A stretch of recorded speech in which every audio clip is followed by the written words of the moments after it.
Ça y est, l'année 2018 se termine et une fois n'est pas coutume, je vous ai demandé sur les différents réseaux sociaux de me poser vos questions de manière à ce que je puisse y répondre dans une prochaine vidéo.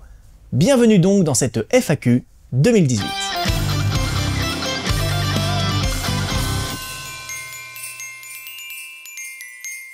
Vous avez été nombreux à me poser des questions sur Facebook, sur Instagram, mais aussi sur l'onglet communauté de ma chaîne YouTube, ça fait vachement plaisir.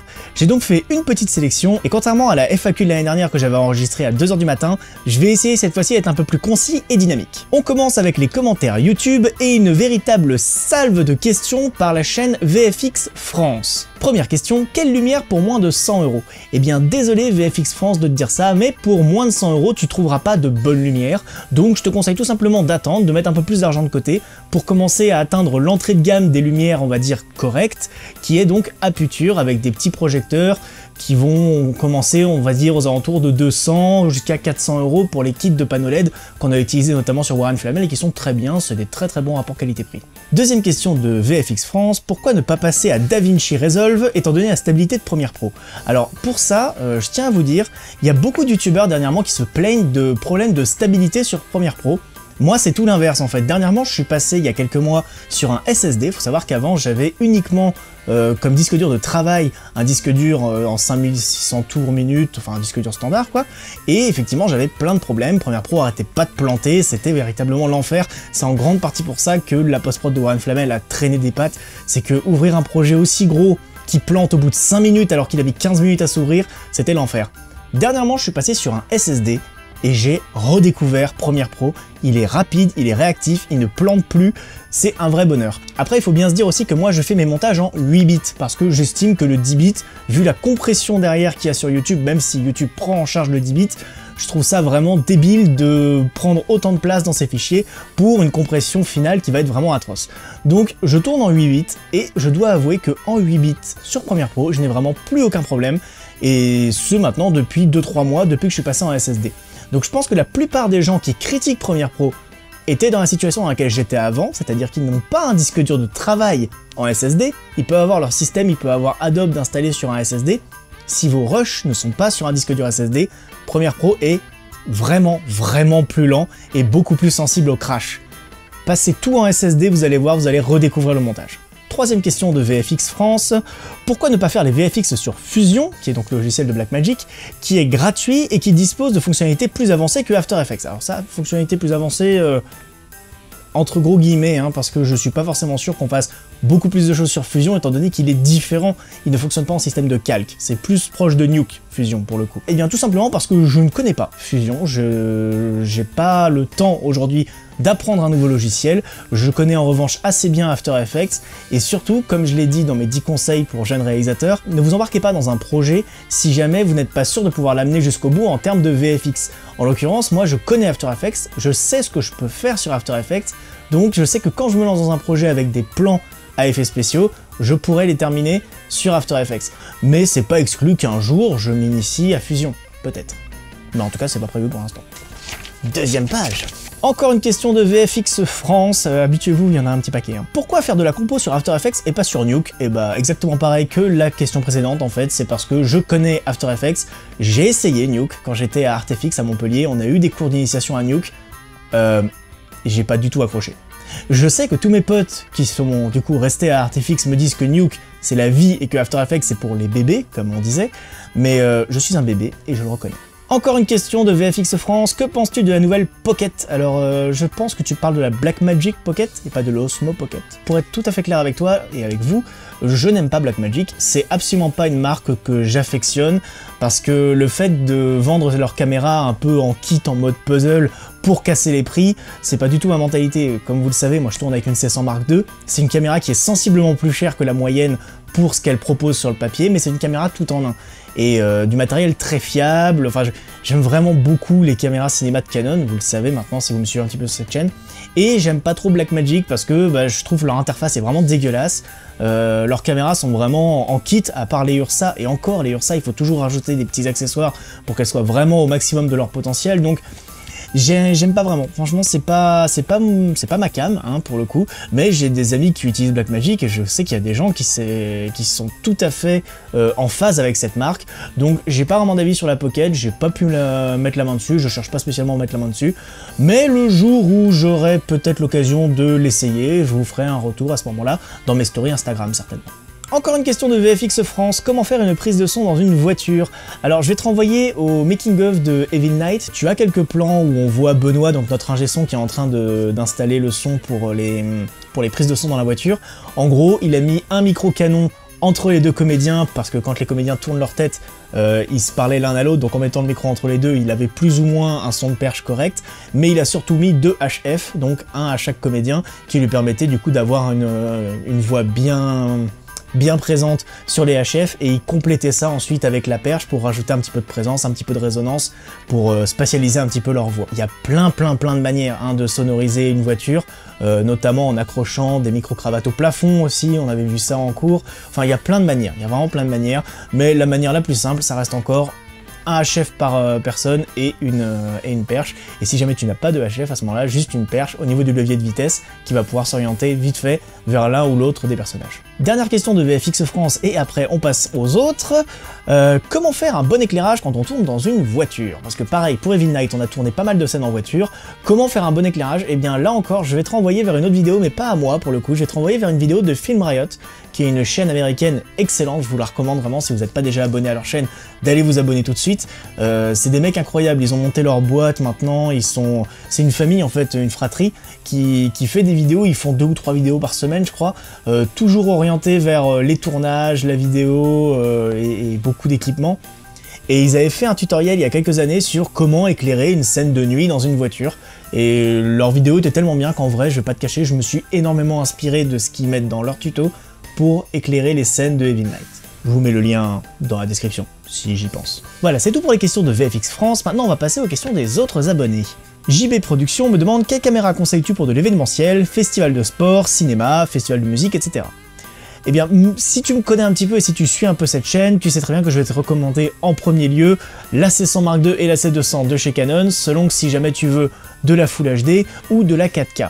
Après, ce sont des caméras qui sont pas données, c'est clairement pas les caméras les moins chères du marché, mais ce sont selon moi les caméras les plus polyvalentes et ça va te permettre de tout avoir en un en fait. T'auras pas à trimballer un enregistreur, t'auras pas à faire des bidouilles pour enregistrer sur un truc externe et tout, c'est du tout en un, c'est clé en main et c'est vraiment adapté au broadcast. Après voilà, moi j'aime particulièrement l'ergonomie des caméras Canon, mais si jamais t'es plus caméra Sony, tu pourras aussi t'orienter vers la FS5 ou la FS7 qui font globalement les mêmes choses avec quelques options en plus et des menus labyrinthiques bien évidemment. Il y a aussi la EVA One de chez Panasonic qui apparemment, d'après ce que j'ai pu en voir chez certains youtubeurs US, est une très bonne alternative aux caméras Canon puisqu'elle va avoir des menus assez simplifiés, une ergonomie globalement proche mais pas identique, et par contre au niveau de la color science de Panasonic, on est sur des color science qui sont assez proches de celles de Canon, donc pourquoi pas la EVA One, c'est du capteur Super 35, donc un petit peu plus grand que de la PSC, mais plus petit que du 24-36. Moi personnellement je trouve que c'est des très bonnes caméras, toutes ces caméras, donc FS5, FS7, C100, C200, C300 aussi si jamais t'as vraiment les moyens, et EVA One, c'est toute une gamme de caméras que je recommande pour justement de l'événementiel. Alors une question de Carnero Matteo, qui me demande quelles sont les meilleures études pour percer dans l'audiovisuel. Eh bien, je te dirais que les meilleures études, c'est de ne pas en faire, ou du moins de ne pas te reposer uniquement là-dessus. Je sais pas si tu suis la chaîne Rouge Vert Bleu, mais ils ont fait une vidéo dernièrement sur le mythe des diplômes de cinéma. Et je trouve cette vidéo absolument parfaite, j'ai rien à redire dessus, c'est absolument totalement ce que je pense. C'est-à-dire que les écoles de cinéma sont surtout là pour flatter ton ego et donner confiance à tes parents en fait. En vrai, un employeur, enfin un client, n'importe qui dans l'audiovisuel à niveau professionnel ne te demandera jamais si tu as eu un BTS, si tu as fait telle ou telle école, telle ou telle étude. Lui, ce qu'il va te demander, c'est bonjour, montre-moi ta bande démo. Il voit ta bande démo, montre-moi les 2-3 dernières commandes que tu as fait pour des clients, il voit ce que tu as fait en dernier et il dit ok, ça me plaît ou ça me plaît pas. On a la chance, entre guillemets, d'être dans un milieu, l'audiovisuel, où seul le résultat compte et non pas la manière dont on y est arrivé. Et il y a énormément de gens qui travaillent aujourd'hui en tant que professionnels de l'audiovisuel qui sont autodidactes à la base. Après, il y a aussi des gens qui sont autodidactes et qui font de la merde. Qu'on soit d'accord, il y a de tout, je dis pas que tous les autodidactes sont très bons, et je dis pas que tous les mecs qui sortent d'école de cinéma sont des merdes. Il y a des deux. En fait, tu n'es pas obligé de payer 7500 € par an pendant 3 ans, ou 4 ans, ou 5 ans, pour aller dans une école de cinéma privée qui va t'apprendre ce que tu apprendras en 1, 2 ou 3 ans sur des tournages professionnels, que ce soit à des rôles de stagiaire, ou à des rôles un peu plus importants, pourquoi pas, comme assistant cam, ou voilà. Tu finiras de toute façon par apprendre sur le tas ce que t'as pas appris en école, et crois-moi, il y a énormément de choses que tu vas apprendre sur le tas. Donc la meilleure formation, c'est de ne pas faire de formation. Sans compter qu'aujourd'hui sur internet, aussi bien en anglophone qu'en francophone, il y a vraiment toutes les ressources pour apprendre tout soi-même. Après voilà, c'est un point de vue qui n'engage que moi, mais selon moi, les écoles de cinéma finiront par disparaître parce que au bout d'un moment, les gens se rendront tous compte que c'est une vraie blague. Idem Prod me demande comment trouver la motivation pour tourner ses films. Alors la motivation, c'est à la fois la chose la plus dure à trouver et aussi la plus dure à entretenir. C'est-à-dire que c'est pas évident de base de se dire que en rentrant de ton taf, parce que normalement quand tu bosses on va dire sur YouTube ou même quand t'es freelance au début, t'as certainement une double activité avec un job alimentaire ou un job qui te plaît mais qui t'occupe quand même 35 heures de ta semaine. C'est pas évident de se dire qu'en rentrant de tes 35 heures de boulot, tu vas le soir, plutôt que de passer du temps avec ta copine, plutôt que de passer du temps à geeker sur ta PS4 ou à jouer en réseau avec tes potes, bah non, toi tu vas aller en fait te mettre devant une caméra, tourner une vidéo, la monter, la mettre en ligne pour des gens que tu ne connais pas en fait, juste pour les divertir ou leur rendre service ou leur apprendre des trucs si tu fais des tutos, enfin voilà, c'est vraiment pas évident. Et surtout, YouTube et Internet de manière générale est très ingrat, c'est-à-dire que toi tu vas donner de ton temps, tu seras pas payé, et en face tu vas recevoir des commentaires, comme des mecs, j'ai eu le cas il y a quelques semaines, un mec qui a eu un déferlement de haine envers une de mes vidéos, juste parce que je pense en toute honnêteté que cet homme était un gros frustré, et entre les frustrés et les haters, t'en as pas fini quoi. Donc la motivation, il faut la trouver en fait envers la majorité silencieuse, c'est-à-dire que tu te dis peut-être qu'il y a 1 ou 2 commentaires bien vénères dans ta vidéo, mais il y en a peut-être 600 vues, 800 vues, ça veut quand même dire qu'il y a 698 personnes, 798 personnes qui n'ont rien dit, ou donc du coup ont plutôt apprécié le contenu, ou du moins ont pas dit de mal, donc on peut partir du principe qu'ils ont plutôt apprécié. Du coup voilà, la meilleure chose que je puisse te conseiller pour trouver la motivation, c'est de continuer à créer, et peu importe ce que les gens te disent, continue, crée des vidéos, crée du contenu, parce que de toute façon c'est comme ça que tu vas t'améliorer, et c'est comme ça que tu vas prendre confiance en toi. La motivation, c'est exclusivement une question de confiance en soi.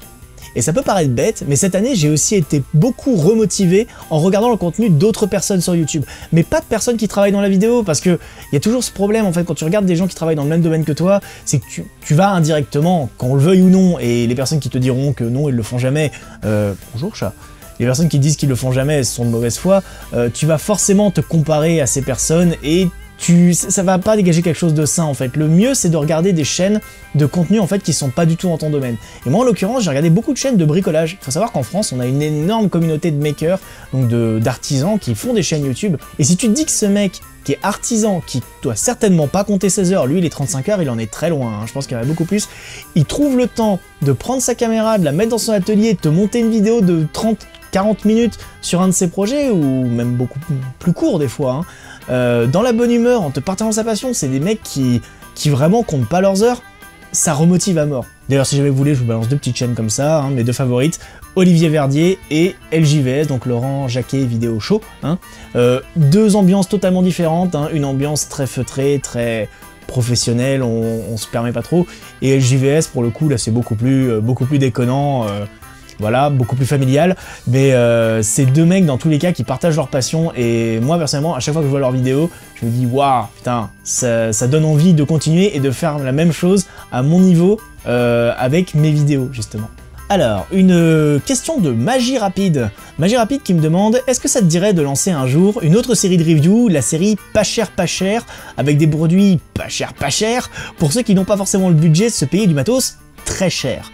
Et en l'occurrence, pour lui, c'est à cause de ses parents, et c'est normal, puisque j'ai cru comprendre, j'ai regardé un peu ta chaîne Magie Rapide, que tu es assez jeune, et du coup c'est normal que t'aies pas de quoi te payer du matos de ouf. Faut savoir que moi, quand j'ai commencé, ma première caméra, j'ai dû la payer 200 balles, je l'avais acheté d'occasion sur eBay, Enfin voilà, il faut commencer petit, et c'est comme ça que tu progresses de toute façon. Donc c'est normal de pas pouvoir acheter du matos cher quand on débute la vidéo, c'est on ne peut plus normal, et c'est très bien parce que ça pousse ta créativité. Après, il faut bien retenir une chose, on m'a fait beaucoup de reproches sur les dernières vidéos review que j'ai fait en fait, notamment avec les produits de Lupo, on m'a fait beaucoup de reproches de faire des reviews de matos trop chers. Les gars, dites-vous bien que la Vector Production n'a jamais et ne sera jamais une chaîne de téléachat. Je suis pas là pour vous vendre un produit, je suis là pour vous présenter un produit que soit on m'a envoyé, soit que j'ai acheté et qui m'a plu. Comme je vous ai fait la vidéo l'année dernière sur les meilleurs investissements de 2017, c'est des vidéos en fait où je vous présente des produits, je suis pas là pour vous les vendre, il n'y a pas un lien sponsorisé à chaque fois en dessous sur lequel je gratte une com, je vous fais pas un giveaway à la fin pour gratter des abonnés et doper mon compteur d'abonnés, non c'est vraiment pas le but en fait, le but c'est vraiment de vous partager un produit qui m'a plu et les raisons pour lesquelles il m'a plu.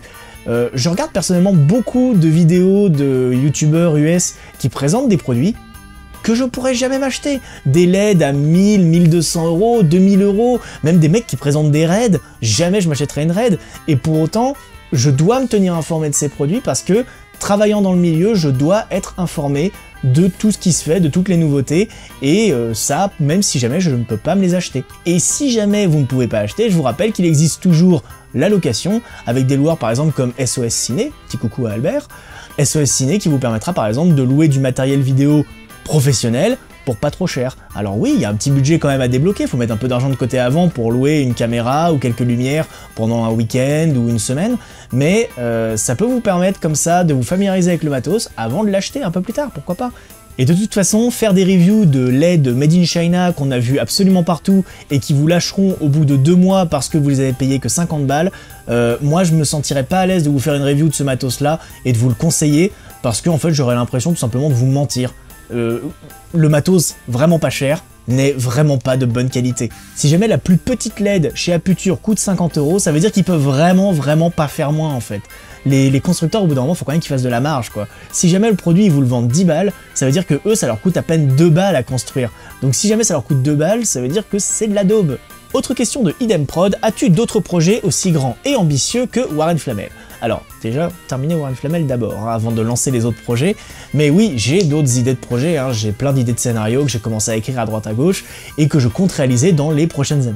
On va maintenant passer aux commentaires Facebook avec, pour commencer, monsieur Thomas Martin, le bien nommé, qui me dit « Oui alors, tu travailles beaucoup avec un certain Gorkab, genre vous faites plein de vidéos ensemble, c'est quoi le délire avec ce gars? Bizarre d'ailleurs, n'est-ce pas Thomas, puisque Gorkab c'est toi ?»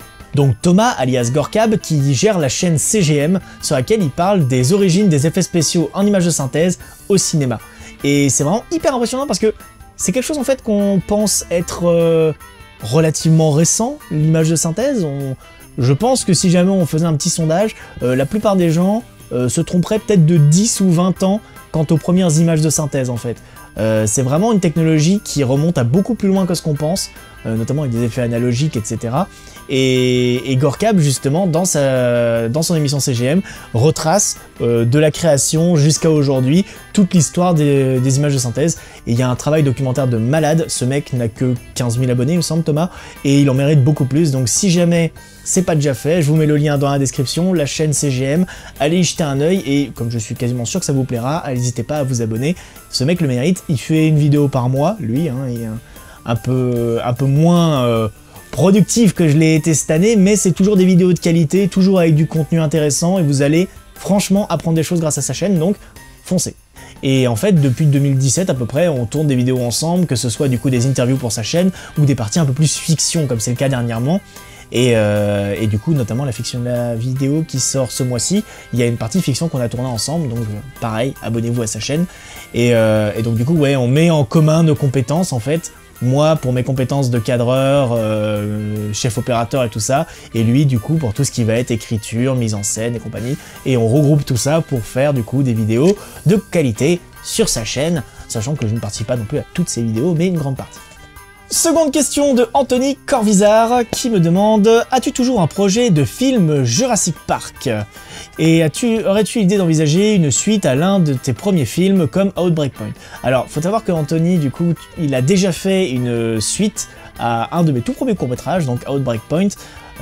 En vrai, je vais pas te mentir, c'est pas les courts-métrages dont je suis le plus fier, et je me vois pas faire une suite aujourd'hui de ces courts-métrages qui sont en grosse partie pompés à droite à gauche des films que je regardais à l'époque, hein.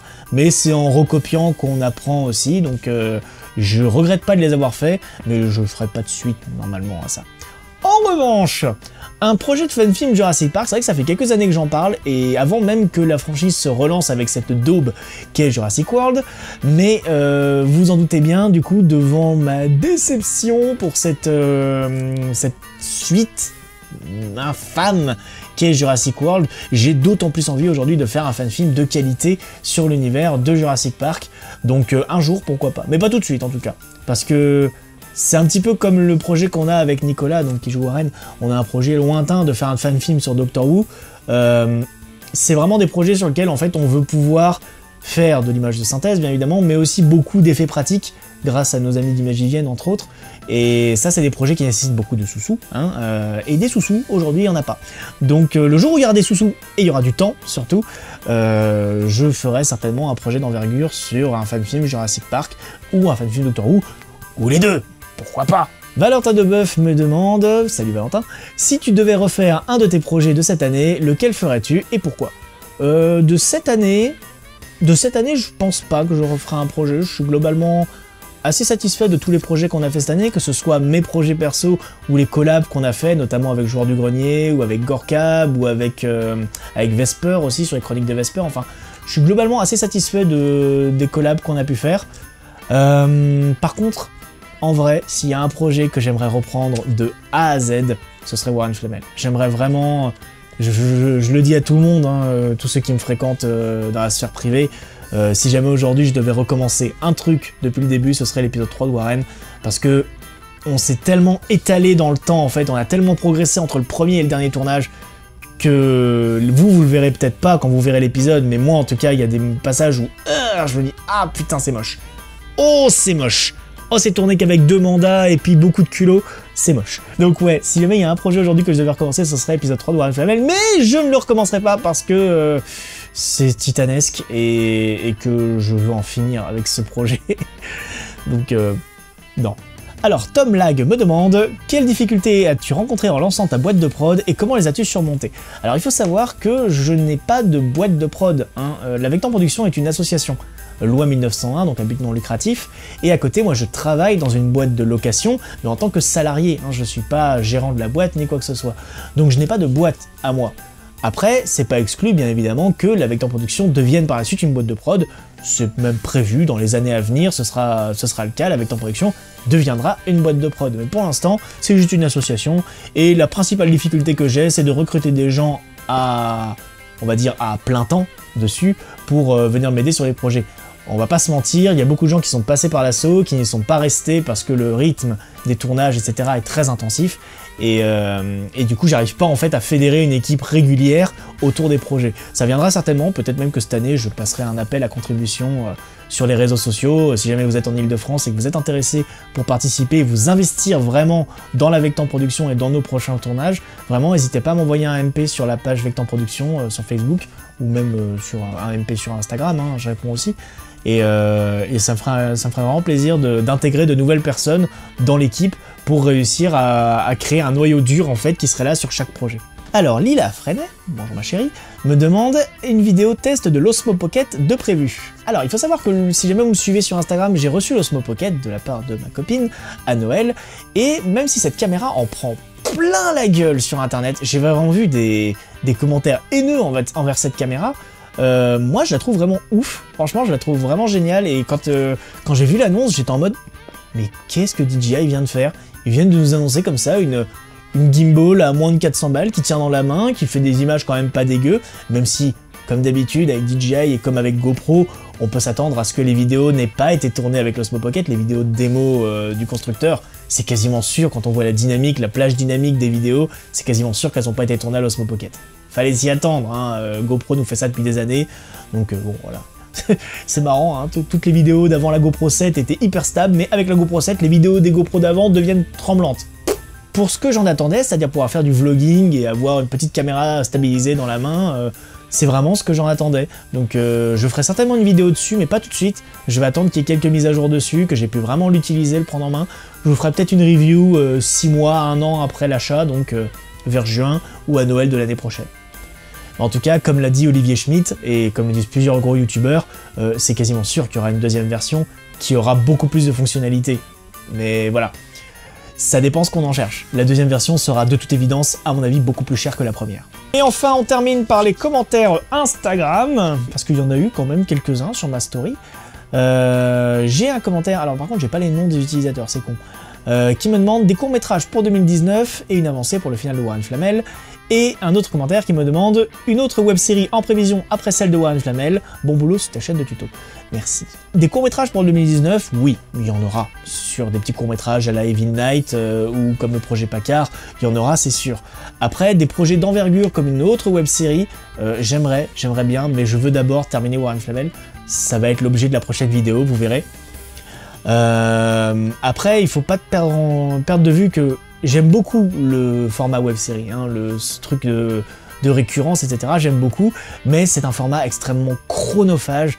Et si jamais vous voulez vous rendre compte à quel point c'est chronophage, je vous encourage à aller regarder les petites vidéos récap qu'ont fait Sound Life Prod, donc ceux qui ont produit la web-série de Super Flame, Andrew Bennett. Ils ont fait pas mal de vidéos sur lesquelles ils parlent un petit peu du contexte de production et notamment du temps que ça leur a pris, et sans parler des moyens bien évidemment, parce qu'eux aussi il y a plusieurs milliers d'euros en jeu, mais surtout du temps en fait que ça leur a pris, et il faut retenir qu'ils ont fait ça en un temps record, hein. Franchement pour ça on pourra jamais leur reprocher. Et du coup en fait ouais, c'est très chronophage et malheureusement aujourd'hui j'ai pas le temps, avec un job à plein temps plus une chaîne YouTube, j'ai déjà à peine le temps de vivre, alors le temps de me lancer un gros projet comme une web-série, c'est pas possible malheureusement.